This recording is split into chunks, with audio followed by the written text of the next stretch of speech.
Good morning to all of you. आज हमारा जो भारत विज्ञान का चैप्टर है, हमारा 8वां चैप्टर वो शुरू है। तो उसमें हमने काफ़ी सारी केमिस्ट्री की बातें देखी थी। मर्क्यूरी क्या होता है उसके बारे में देखा था।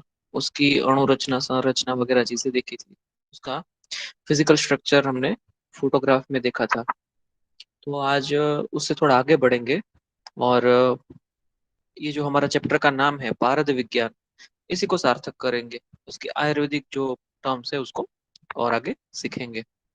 तो इसके अंदर हमने आगे वर्नाक्युलर नेम्स, अलग अलग भाषाओं में उसके नाम देखे थे और सिनोनिम्स हम देख रहे थे। सिनोनिम्स अभी पूरे नहीं हुए थे ना। तो उसके जो भारत के समानार्थी शब्द है, अगर हम बहुत सारे रसशास्त्र के ग्रंथ पढ़ेंगे, रस ग्रंथ पढ़ेंगे, तो वहां पे हर एक जगह पे भारत ऐसे नहीं लिखा होता, लेकिन बहुत सारे अलग अलग शब्द दिए गए रहते हैं। अगर आप सभी शब्दों का एक ही जगह पे कंपाइलेशन चाहते हैं, तो आप जो हिंदी बुक है, हमारी हिंदी टेक्स्ट बुक है डॉक्टर संतोष खांडल की, वो देखिएगा। उसमें मुझे लगता है लगभग लगभग 50 से ज्यादा, 60 से ज्यादा, 60 से भी ज्यादा सिनोनिम्स उसके दिए हुए हैं। तो उसमें से कुछ कुछ जो है वहाँ पे तो एक साथ में सारे दिए हुए हैं, लेकिन हमारे इंग्लिश टेक्स्ट बुक में क्लासिफाइड करके दिए हुए हैं। तो जो अलग अलग वर्गीकृत किए हैं, क्लासिफाइड हुए हैं, उन सभी सिनोनिम्स को हम देख रहे हैं। इसमें हमने अपीयरेंस, ओरिजिन, मूवमेंट देख लिए थे। में भी यूटिलिटी, देहवाद, लोहवाद भी देख लिया था। आप चैट में बताइए हम लास्ट कहाँ तक पहुंचे थे, उसके बाद वहां से हम आगे बढ़ेंगे। सुप्रीमसी भी हो चुका था क्या?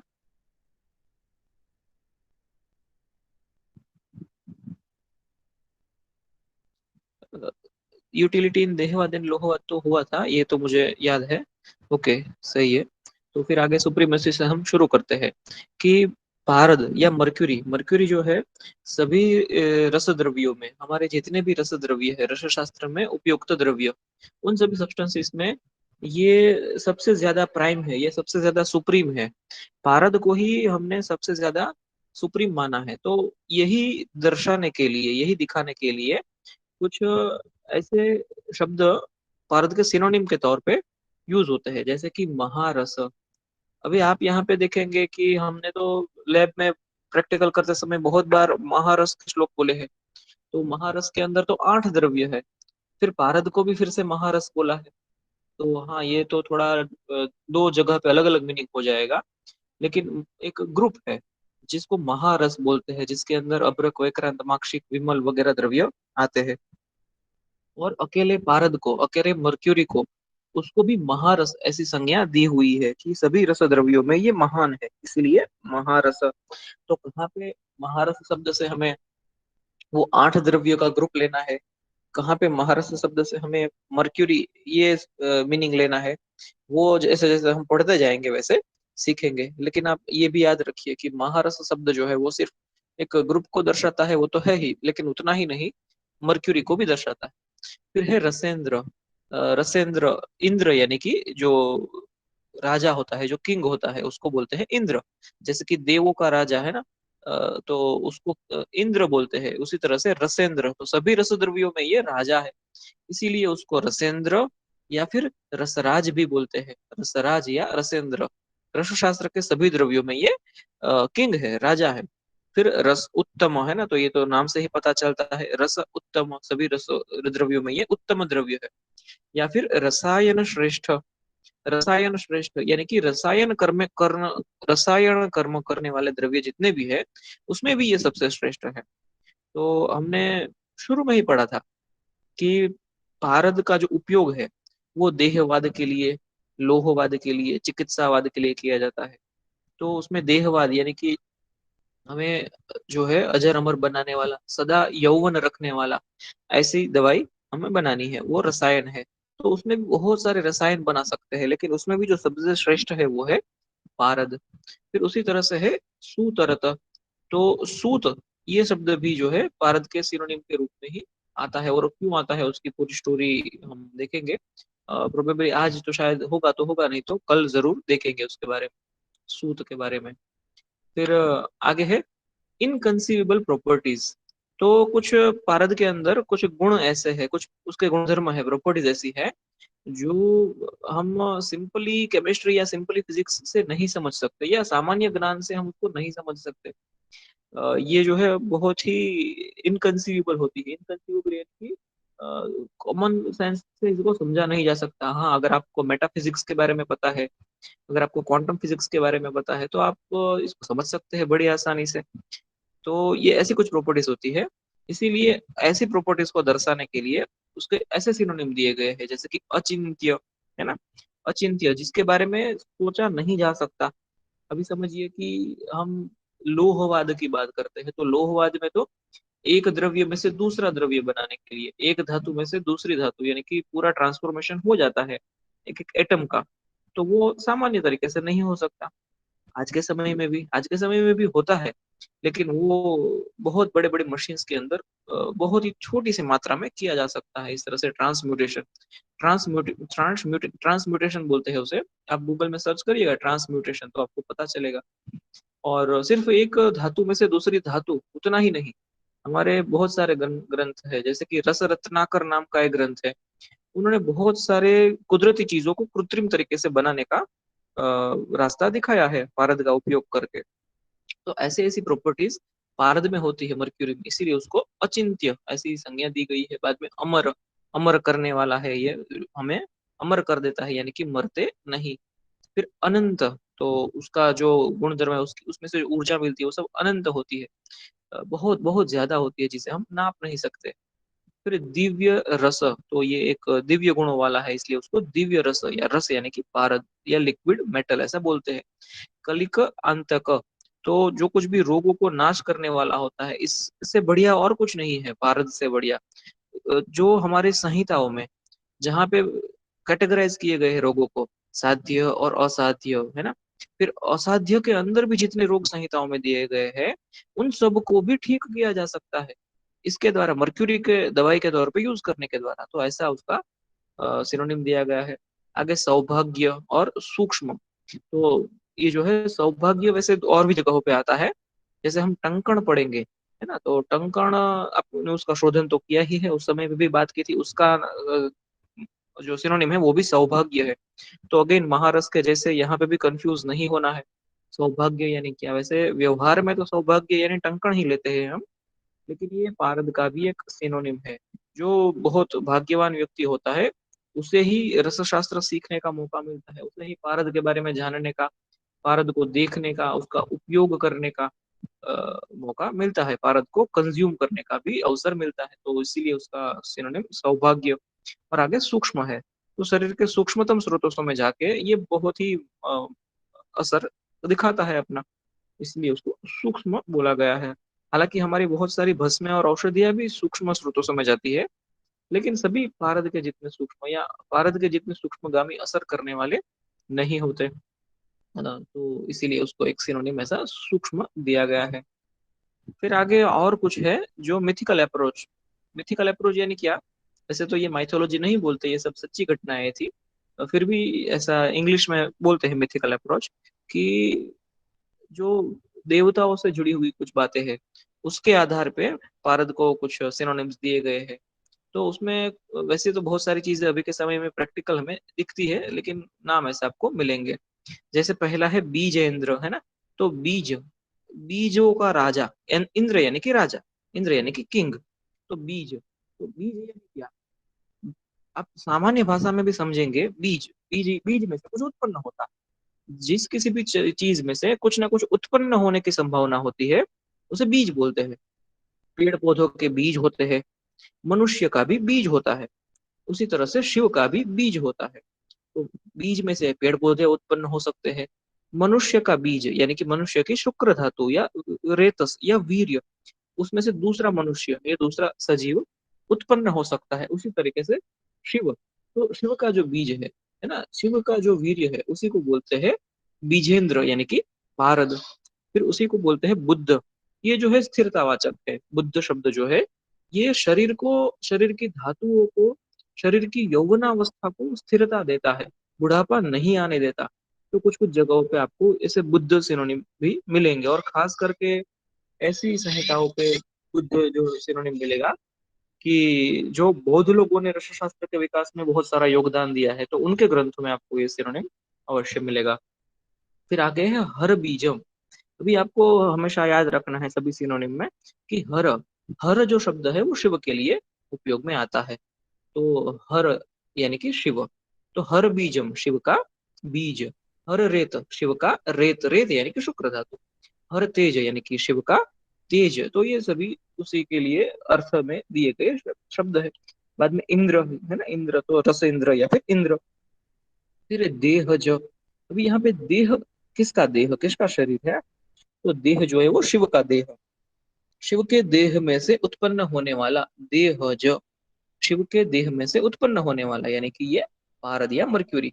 फिर उसे बहुत सारे देवताओं के सिनोनिम्स यहाँ पे दिए गए हैं, जैसे कि देव, लोकेश, लोकों में जो ईश है, ईश यानी कि ईश्वर, लोकेश, प्रभु, रुद्रराज, रुद्र तेज। फिर आगे सारे ही सिनोनिम, शिव बीज, शिव वीर्य, शिवाय, त्रिलोचन, त्रिलोचन शब्द भी शिव के लिए यूज में आता है, या फिर त्रिनेत्र, लोचन यानी कि आंख या नेत्र यानी कि आंख।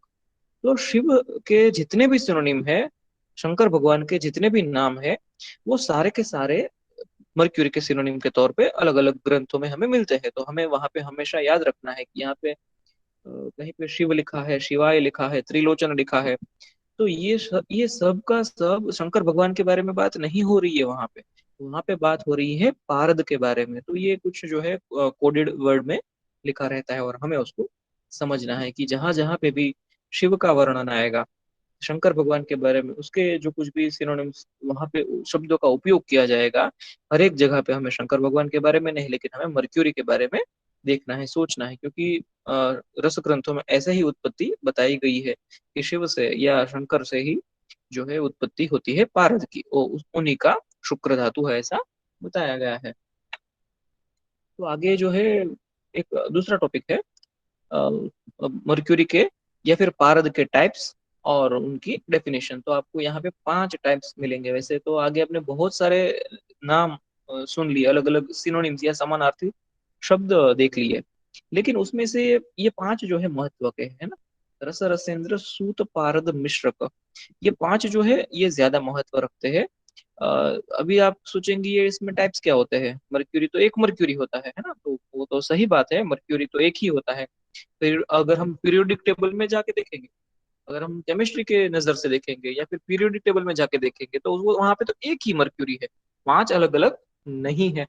फिर भी यहाँ पे जो है हमारे रस ग्रंथों में 5 अलग अलग तरह के मर्क्यूरी के बारे में बताया गया है। तो पारद के 5 अलग अलग टाइप्स या 5 अलग अलग नाम ऐसे बताए गए हैं, और उनकी डेफिनेशन भी दी गई है। तो ये जो डेफिनेशन वगैरह है वो आपकी इंग्लिश टेक्स्ट बुक में बहुत अच्छे से आपको समझाया गया है, उसी को आज हम देखेंगे। लेकिन आप इन 5 नामों को, और इन 5 नामों को क्रमानुसार इसी क्रम में आप याद रखिए। क्यों इसी क्रम में, वो भी आगे श्लोक में देखेंगे। तो इसमें रस, रसेंद्र, सूत, पारद और मिश्रक, इन पांचों को ही, इन 5 शब्दों का मतलब आज जानेंगे। आगे बहुत सारे शब्द देखे सिनोनिम में, लेकिन हम फोकस करेंगे इन 5 पे। और इन 5 में भी आगे हम जाके पारद पे ही फोकस करेंगे, क्योंकि हम यूज करने वाले हैं पारद का, रस, रसेंद्र, सूत या मिश्रक का नहीं, पारद का यूज करने वाले हैं। तो पारद के ही अलग अलग टाइप्स है, मर्क्यूरी के ही अलग अलग टाइप्स है, लेकिन उसमें सबसे पहले रस के बारे में देखते हैं। तो यहाँ पे रस रत्न समुच्चय में कुछ श्लोक दिया गया है, रसेश्वर दर्शन में या फिर रसारणव में भी कुछ श्लोक दिया गया है।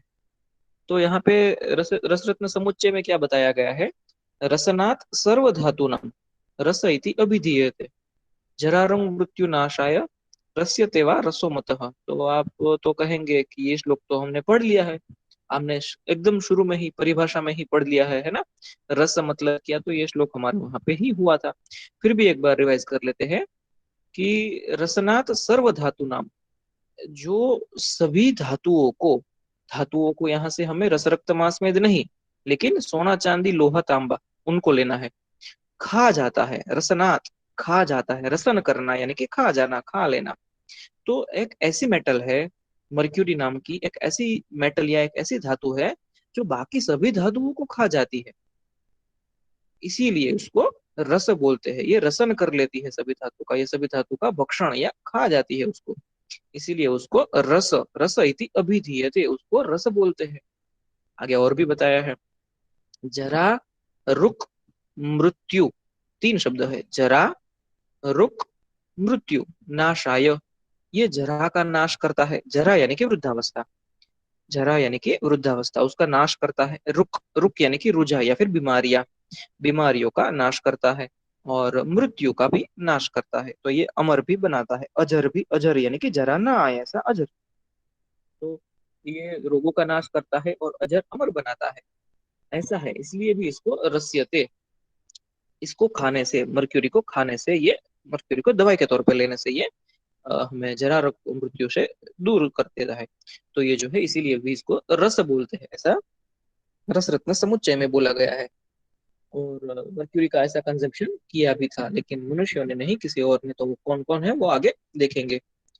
फिर रसेश्वर दर्शन नाम से एक ग्रंथ है, या फिर रसारणव नाम से दूसरा ग्रंथ है। उन्होंने लिखा है, मम देह रसो यस्मात् रसः तेनायम उच्यते।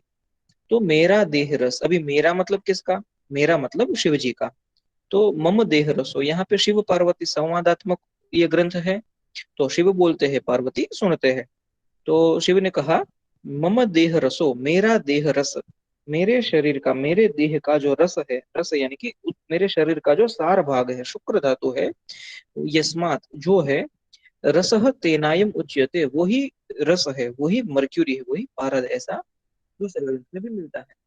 तो उसका इंग्लिश भी आप याद रखिए अच्छे से, है ना, कि द मेटल, जो एक धातु ऐसी है which liquefies and absorbs other metals, other metals यानी कि gold, silver, copper, iron, tin, lead, बाकी सभी ही मेटल्स को लिक्विफाई करके उसको एब्जॉर्ब कर लेता है। तो इट इज नोन एज रस, उसी को रस यानी कि मर्क्यूरी बोलते हैं। फिर आगे बताते हैं, the metal which is capable to overcome problems, कौन कौन सी प्रॉब्लम्स इस मेटल से ठीक होगी, एजिंग, एजिंग यानी कि जरा, पैथोलॉजिकल कंडीशंस यानी कि रुक, रुक या रुझा, रुक बोलेंगे या फिर रुझा बोलेंगे, तो वो है पैथोलॉजिकल कंडीशन यानी कि बीमारियां।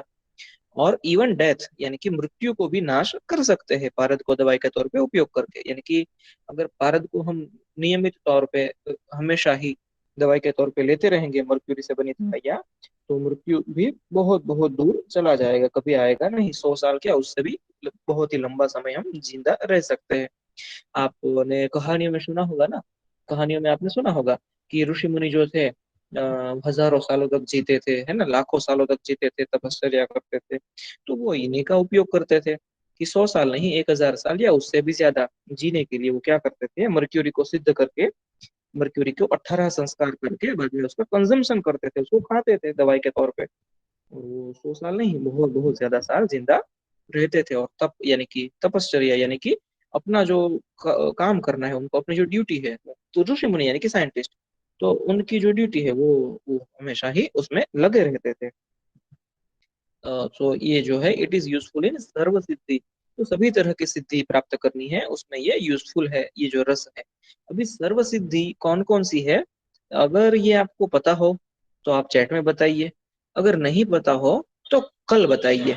लेकिन आपको थोड़ा इसमें ढूंढना पड़ेगा, आपको किसी धर्म ग्रंथ में या फिर किसी इंटरनेट में या कहीं तो मिल जाएगा। अष्ट सिद्धि नवनिधि, है ना, वो क्या है, अणिमा, गरिमा, महिमा, लघिमा, जो कुछ भी है, आप पढ़िएगा एक बार।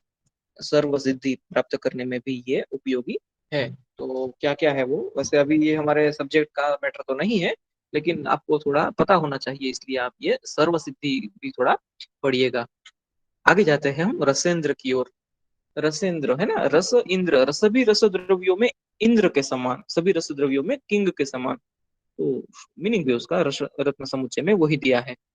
रस, उपरस, राजत्वात्, रस, उपरस, राजत्वात्, रस, उपरस, सभी ग्रुप्स, सभी रस द्रव्यों के सभी ग्रुप्स में राजत्वात्, राजा के जैसा है ये, इसीलिए इसको रसेंद्र बोलते हैं। रसेंद्र इति कीर्तितः, इसकी कीर्ति जो है वो सभी ग्रुप्स में सबसे बेस्ट ये है। महारस हो, उपरस हो, साधारण रस हो, चाहे जितने भी ग्रुप्स हो, जितने भी रस द्रव्य हो, सभी में सबसे बढ़िया है मर्क्यूरी। तो उसके क्यों बढ़िया क्यों है? क्योंकि उसमें ऐसी क्वालिटीज है, उसमें वो यूनिक है, यूनिक क्वालिटीज है उसके अंदर। तो इसीलिए वो रसेंद्र नाम से जाना जाता है। और it is used in attainment of रसकर्म।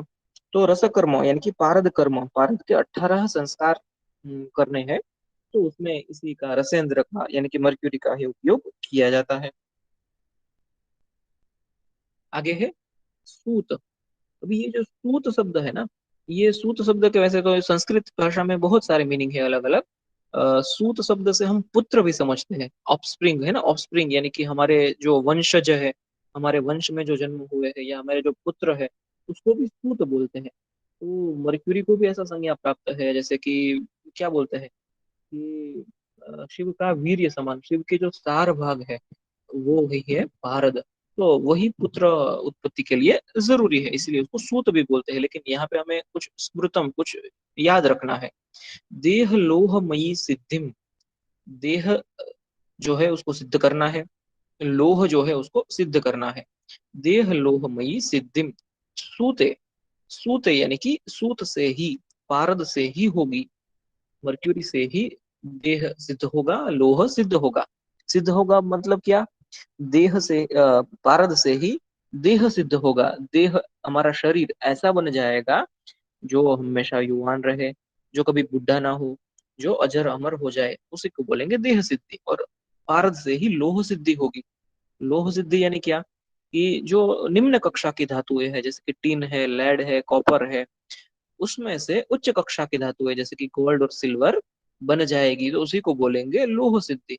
तो ये जो सिद्धि है, देह सिद्धि, लोह सिद्धि या देह लोहमयी सिद्धि, वो सूत से ही यानी कि मर्क्यूरी से ही होगी। इसीलिए इसको सूतः ततः स्मृतम, इसीलिए इसको सूत बोलते हैं। तो जो देह सिद्धि में, लोह सिद्धि में जो जिस द्रव्य की जरूरत है वो पारद ही है, वही सूत है। आगे जिसको हम सचमुच में यूज करने वाले हैं, देहवाद छोड़ दीजिए, लोहवाद छोड़ दीजिए, हम चिकित्सावाद में उसको यूज करने वाले हैं। हम पढ़ रहे हैं चिकित्सा विद्या, है ना, आयुर्वेद। तो इसके अंदर हम इसको यूज करने वाले हैं, इसीलिए हम इसके ऊपर थोड़ा फोकस करेंगे। तो यहाँ पे लिखा है रोग पंकाब्धिम मग्नाना पारदानाच पारदः। रोग रूपी जो समंदर है, it brings out a person from ocean of the diseases. तो ओशन ऑफ द डिसीजेस, बहुत सारी बीमारियों का जो समंदर है, उसमें से भी पार लगाने वाला, बीमारियों के समंदर में से बाहर निकालने वाला, उसके सामने के पार लेके जाने वाला, ऐसा वाला पार दानाच, यानी कि जो बीमारियों का समुंदर है उसमें से पार दानाच बाहर निकालने वाला, उसके पार लेके जाने वाला, वो पारद है। पारद यानी कि बीमारियों के समुंदर के दूसरे पार हमें लेके जाता है। तो ये जो है बीमारियों को दूर करता है, गिव्स गुड हेल्थ, अच्छा स्वास्थ्य देता है, और प्रोलॉन्ग्स लाइफ यानी कि जिंदगी को, हमारे जीवन को लंबा बनाता है, बढ़ाता है। Therefore it is known as पारद, इसीलिए इसको पारद ऐसा नाम भी बताया गया है। आगे नेक्स्ट श्लोक में ही, उसी ग्रंथ में, उसी चैप्टर में आगे एक और श्लोक है जहाँ पे कुछ और भी बताया गया है। एवं भूतस्य सूतस्य मर्त्य मृत्यु गदच्छिदः प्रभावान मानुषा जाता देवतुल्य बलायुषः। तो यहाँ पे क्या बताते हैं कि एवं भूतस्य सूतस्य, और क्या क्या है, सूतस्य, सूत यानी कि पारद, उसका उपयोग करके, भूतस्य यानी कि जो यहाँ पे भूतलोक में यानी कि हमारे पृथ्वी पर जो कोई भी पंचभौतिक सजीव है यानी कि मनुष्य, तो वो है मर्त्य लोक में से मृत, मर्त्यलोक, मर्त्यलोक यानी कि जहाँ पे लोग मर जाते हैं, वो है मर्त्यलोक यानी कि पृथ्वी।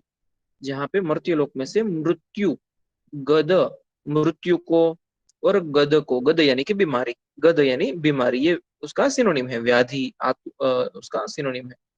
मृत्यु, मर्त्यलोक में मृत्यु गद छिद, तो वहां से मृत्यु को और गद को, बीमारी को, दोनों को ही दूर करके प्रभावान, पारद के प्रभाव से ही मानुषा यानी कि मनुष्य जाता, क्या हो जाता है, देवतुल्य हो जाता है। मनुष्य जो है वो देव बन सकता है।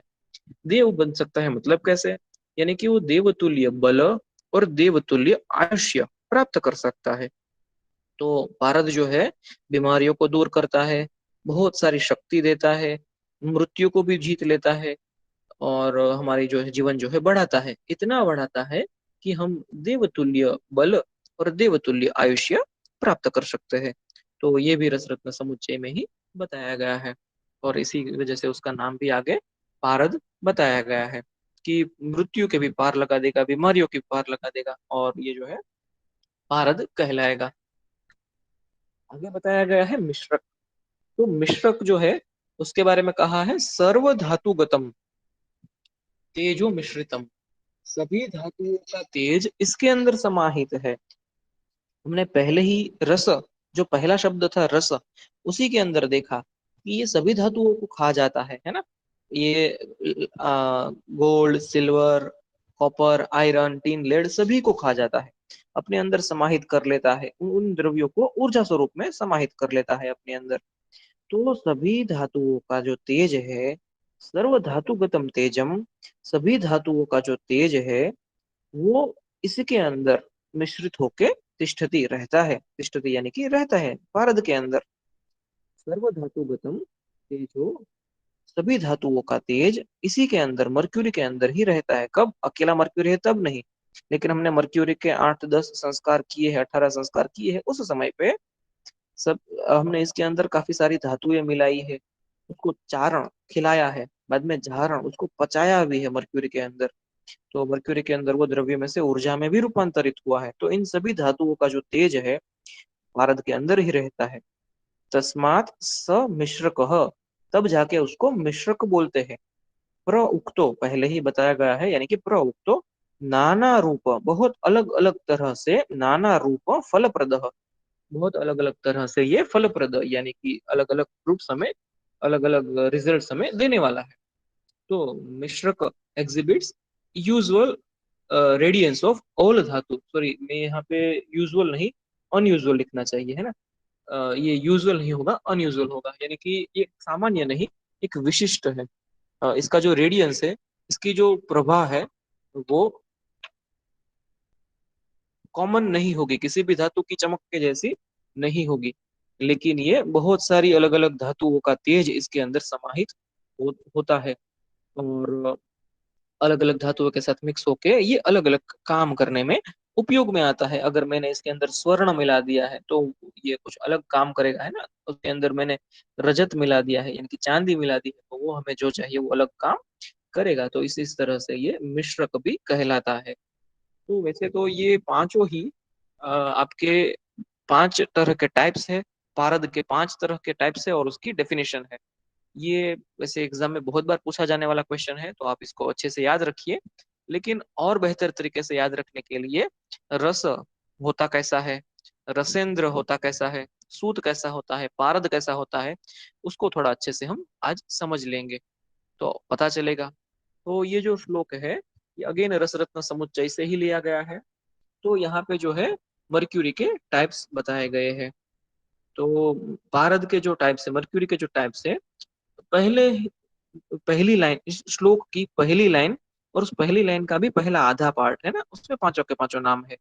रसो रसेंद्र सूतः च पारदः मिश्रकः तथा, रसः रसेंद्रः सूतः पारदः मिश्रकः तथा। तो ये इनके 5 अलग अलग टाइप्स है। तो वैसे तो हमने इसके नाम देखे, लेकिन सचमुच में यह क्या क्या है, तो एक थोड़ी सी कहानी आज देखेंगे, और कुछ कलर दिए हैं मैंने वहां पे है ना, तो वो कलर भी आप अच्छे से याद रखिएगा।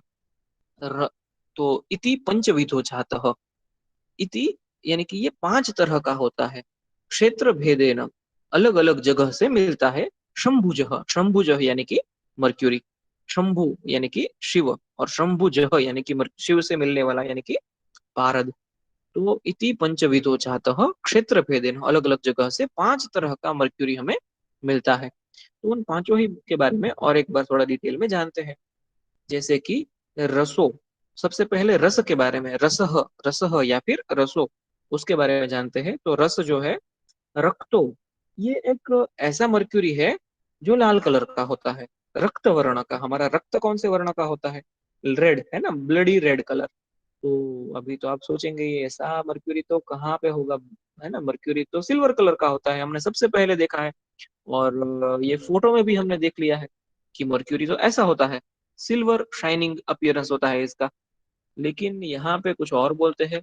यहाँ पे क्या कहते हैं कि रक्त वर्ण का होता है। तो अभी आप इसको याद रखिए, आगे जाके ये ऐसा क्यों है वो भी समझने वाले हैं हम। पूरा पारद चैप्टर आप समझ लेंगे तब तक आपको समझ में आ जाएगा धीरे धीरे। तो रस, जब ये रस संज्ञा को प्राप्त है तो ये रक्त वर्ण का है। तो वहां पे भी मैंने रस इस वर्ड को भी कलर दिया है, लेकिन वहां पे थोड़ा सा शायद ठीक ना दिखे तो मैंने नीचे सर्कल करके भी दिया है कि ऐसा कलर, रेड कलर, ब्लड जैसा रेड कलर, या मैं इसके इससे थोड़ा डार्क भी कर सकता हूँ।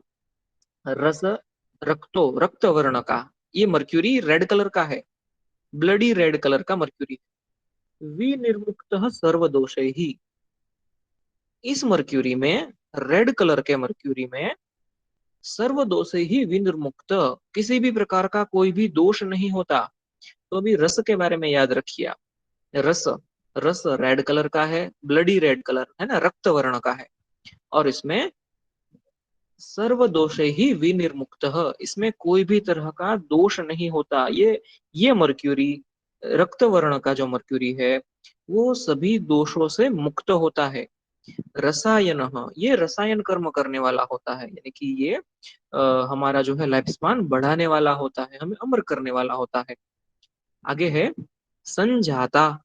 संजाता, जब इसको प्राप्त करते हैं, इसको लेते हैं या कंज्यूम करते हैं, संजाता, संजाता, यहाँ पे संजाता बाद में है त्रिदशा। अभी त्रिदश ये शब्द शायद आपने सुना हो तो अच्छा है, नहीं सुना हो तो आज सीख लीजिए।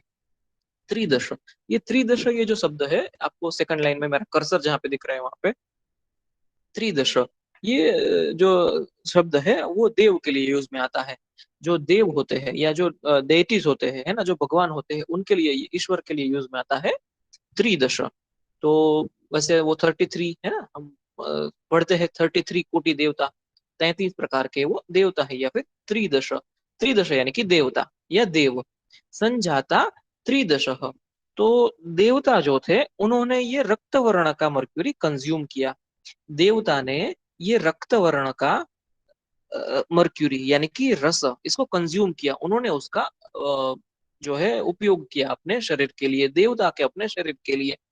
तेन, उससे वो क्या बन गए, देवता जो है वो क्या बन गए, नीरुझा, उनको फिर कोई भी रुझा नहीं होती, कोई भी रोग व्याधि नहीं होते। तो देवताओं ने रेड कलर का मर्क्यूरी कंज्यूम किया, इसीलिए वो देवता बने, या फिर इसीलिए वो ऐसे बने जो नीरुझा, निर्जरा मराहा, वो निर्जरा, वो बुढ़े नहीं होते, निर्मराहा, वो मरते नहीं। तो देवता जो है वो ऐसे क्यों बने, देवता जो है उनको व्याधि नहीं होते, वो बुढ़े नहीं होते, वो मरते नहीं, वो ऐसे क्यों बने, क्योंकि उन्होंने रक्त वर्ण का मर्क्यूरी यानी कि रस वो उन्होंने कंज्यूम किया था। संजाता त्रिदशा, तो त्रिदशा यानी कि देवता, उन्होंने संजाता कंज्यूम किया था, क्या किया था, ये रक्त वर्ण का मर्क्यूरी यानी कि रस, जो ऐसा मर्क्यूरी जो सभी दोषों से मुक्त है, जो रसायन करने वाला है। इसीलिए देवता जो है निरुझा, निर्जरा मरा बन गए हैं। आगे है रसेंद्र। तो रस के बारे में हमने देखा। आगे है रसेंद्र। रसेंद्र का कलर आप देखिए, ये जो कलर है ना रसेंद्र, इसको बोलते हैं श्याव वर्ण। यहाँ पे कर्सर जहाँ पे है वहां पे लिखा है श्याव वर्ण, है ना। तो श्याव, वैसे तो श्याव जो है ना वो कुछ फीका या कुछ ब्लैकिश शाइन ऐसा बताता है ना। लेकिन यहाँ पे हमें ब्लैकिश नहीं समझना है, ये जो रक्त वर्ण है उससे थोड़ा फेड ऐसा, या फिर आप इंग्लिश में इसको क्या बोल सकते हैं, टॉनी कलर बोलते हैं, TAWNY, TAWNY, टॉनी कलर। तो वो भी ऐसा ही होता है। आपको शायद पक्षी के बारे में कुछ पता हो तो एक प्रजाति होती है जो आउल होता है, आउल या उल्लू, है ना, घुवड़, तो उसकी भी एक प्रजाति होती है टॉनी आउल, तो उनका भी यही कलर होता है। तो ये रसेंद्र उस कलर का है, इसको श्याव वर्ण बोलते हैं, या फिर कपिल वर्ण भी बोलते हैं। आप संस्कृत में अगर आप कपिल शब्द आपने सुना है, अगर कपिल शब्द आपने सुना है तो उसी को कपिल भी बोलते हैं या श्याव भी बोलते हैं। तो ये रसेंद्र के बारे में है, उसका कलर ऐसा है जो रसेंद्र शब्द में लिखा है, या जो नीचे में दूसरा कलर है वो भी आप देख सकते हैं। तो ये भी कैसा होता है, दोष निर्मुक्त, इसमें भी कोई भी दोष नहीं होते। रसेंद्र टाइप का जो मर्क्यूरी है, इसमें भी कोई भी दोष नहीं होते, दोषो निर्मुक्त। लेकिन लेकिन ये रुक्ष है। हाँ, ये रुक्ष है, अति चंचल। ये जो मर्क्यूरी है, रसेंद्र प्रकार का जो मर्क्यूरी है, अभी आप ऐसा वाला मर्क्यूरी कहाँ देखेंगे, है ना? आपने तो सिर्फ सिल्वर कलर का मर्क्यूरी देखा है, तो ये वाला भी आगे हम सीखेंगे। लेकिन ये रुक्ष होता है, ये अति चंचल होता है। तो ये जो है रुक्ष है, अति चंचल है, रसायन भी है। तो हाँ, ये रसायन तो है, इसमें ये क्वालिटी भी है। तो इसमें और कोई भी दोष नहीं है। लेकिन इसके गुण धर्म है कि ये रुक्ष है, ये अति चंचल है, और ये रसायन है। तो इसका उपयोग क्या हुआ? रसायनो अभवम तेन, इसमें से रसायन बना के, या फिर इसका रसायन गुण उपयोग करके, नागा, नाग, नाग जो जो सजीव थे, जो नाग नाम से जाने जाते थे, मृत्यु जरोस जिता, तो उन्होंने इसको कंज्यूम किया। अभी आपको जो है ना, नाग यानी कि हम जो सांप देखते हैं ना, उसमें भी एक नाग होता है, या फिर जिसे हम इंग्लिश में कोबरा बोलते हैं। आपको वही नहीं समझना है ना? हमेशा वही नहीं होता। वैसे नाग जो शब्द है ना, नाग, नाग शब्द कुछ सुप्रीमसी दर्शाने के लिए यूज में आता है। जैसे कि हम समझते हैं कि हम नाग, इसको लेड को भी बोलते हैं ना हम, धातु जो है उसमें नाग वंग ऐसा बोलते हैं। तो वंग यानी कि टीन, और नाग यानी कि लेड। तो लेड को नाग क्यों बोलते हैं? क्योंकि वो बहुत ही भारी है, वो मर्क्यूरी से भी ज्यादा भारी है वजन में, इसलिए उसको नाग बोलते हैं। उसमें वो बहुत ही वजन में भारी है या बहुत बड़ा है। उसी तरह से आप आगे भी देखते हैं, जैसे कि कश्मीर जो है हमारा, स्टेट जो है जम्मू कश्मीर, वहां पे भी कुछ ऐसे जगह है जिसके पीछे में नाग शब्द आता है। जैसे कि अनंत नाग है ना, आप गूगल मैप में सर्च करिए अनंत नाग, तो ये एक जगह का नाम है। लेकिन वहां पे कोई नाग या कोई सांप नहीं होते, कोई कोबरा नहीं होता वहां पे। वो एक ऐसा जो है सुप्रीम वाचक शब्द है कि वहां पे जो है वो सबसे बड़ा है, बहुत बड़ा है। संस्कृत में आप पढ़ेंगे ना, संस्कृत में हाथी को भी नाग बोलते हैं। हाथी को, वैसे एलिफेंट को संस्कृत में हस्ती बोलते हैं, लेकिन उसको नाग भी बोलते हैं, क्योंकि हाथी जो है वो सभी प्राणियों में सबसे बड़ा होता है। तो यहाँ पे इस तरह से कुछ सजीव थे, है ना? जैसे बहुत सारे सजीवों के बारे में हम जानते हैं, मनुष्य, फिर मनुष्य, वानर, किन्नर, यक्ष, गंधर्व। तो उस तरह से एक नाग नाम से भी कुछ प्रजातियां हुआ करती थी पहले, आज के समय में नहीं मिलती। जैसे देवता, है ना, ये त्रिदश यानी कि देवता, वो आज के समय में हमें नहीं मिलते। उसी तरह से नाग जो है वो भी आज के समय में हमें नहीं मिलते, लेकिन वो थे, ऐसा पता चलता है। तो ये जो नाग प्रजाति के जो लोग थे, उन्होंने रसेंद्र को कंज्यूम किया, रसेंद्र को, जो बिना किसी भी दोष वाला मर्क्यूरी था, जो श्याव वर्ण का, कपिल वर्ण का, या आप यहाँ पे जो दूसरा सर्कल देख रहे हैं, इस कलर का था, जो रुक्ष था, जो अति चंचल था, जो रसायन गुण करने वाला था, ऐसे मर्क्यूरी को नाग ने कंज्यूम किया, और वो मृत्यु जर जीता, तो वो मृत्यु को जीत गए, जरा यानी कि बुढ़ापे को वो जीत गए। तो मृत्यु जरो जीता, वो भी अमर हो गए, वो भी कभी बुढ़े नहीं हुए। और बाद में क्या हुआ? अभी कुछ प्रजातियों के पास, जैसे कि मनुष्यों के पास बहुत कुछ है, अभी आज के समय में मनुष्यों के पास बुद्धि है, मनुष्यों के पास और बहुत कुछ है। तो मनुष्य उसे अपने पास ही रखता है, मनुष्य दूसरी प्रजातियों को नहीं देता। मनुष्य क्या बंदर को देता है? क्या दूसरे किसी भी प्राणी को नहीं देता वो, या दे भी नहीं सकता। तो उसी तरह से ये जो देव थे, देवे ही नागे ही, तो ये जो देव थे, ये जो नाग थे, देव प्रजाति के जो लोग थे, नाग प्रजाति के जो लोग थे, उन्होंने तौ कूपो पुरितो, इन कुओं को, कूप यानी कि कुआं, लेकिन कुआं नहीं समझेंगे हम। कुआं यानी कि कोई भी एक ऐसी जगह होती है जिसमें से हमें बहुत कुछ मिलता ही रहता है, मिलता ही रहता है ना। जैसे कि अभी हमारे जमीन में जो कुएं होते हैं, तो वहां से हमें पानी मिलता ही रहता है। फिर अभी आप यहाँ पे नहीं, लेकिन आप अरबस्तान में जाइए, तो वहां पे भी कुछ कुएं हैं। अरबस्तान में जो कुएं हैं, वहां से पानी नहीं मिलता, वहां से तेल मिलता है ना, क्रूड ऑयल मिलता है वहां से। तो उसको भी कूप बोलते हैं, यानी कि कूप यानी कि कोई एक ऐसी जगह है जहां से हमें बहुत कुछ मिलता ही रहता है। तो ऐसे जो पारद थे, ऐसा जो रस था, ऐसा जो रसेंद्र था, जिसमें से हमें बहुत सारी अनंत एनर्जी मिलती ही रहती थी, तो उस उन्होंने इन कूपों को पूरी तो भर दिया। किससे? म- मृद, मृद यानी कि मिट्टी, या फिर अश्म यानी कि हड्डियां। तो ये ऐसा बताते हैं यहाँ पे श्लोक में कि देव ने और नाग ने इन कूपों को, रस जहां से निकलता था, रसेंद्र जहां से निकलता था उन कुओं को, उन कूपों को भर दिया मिट्टी से और अश्म से, मिट्टी मृद यानी कि मिट्टी, अश्म यानी कि हड्डियां, तो उससे उनको उन्होंने भर दिया। तदा प्रभृति, तब से लेके सभी तदा, तदा तब से लेके प्रभृति लोकाना, तब से लेके बहुत सारे लोगों को, तो ये कुएं जहां से रस मिलता है, जहां से रसेंद्र मिलता है, जाता अति दुर्लभ हो, तब से लेके आज तक ये जो कुएं हैं जहां से रस या रसेंद्र यानी कि रेड कलर या फिर इस तरह का टॉनी कलर, टॉनी कलर यानी कि श्याम वर्ण या कपिल वर्ण का जो मर्क्यूरी है वो दुर्लभ हो गया है, जाता अति दुर्लभ हो, तो ये जो है बहुत ही दुर्लभ हो गया है, अब ये मिलता नहीं है। तो नहीं मिलता, हम बना सकते हैं क्या इसको, से हमारे पास जो सिल्वर शाइनिंग मर्क्यूरी है उसमें से ये बना सकते हैं क्या, वो सब चर्चा आगे करेंगे। तो अभी तो ये आधा श्लोक हुआ है।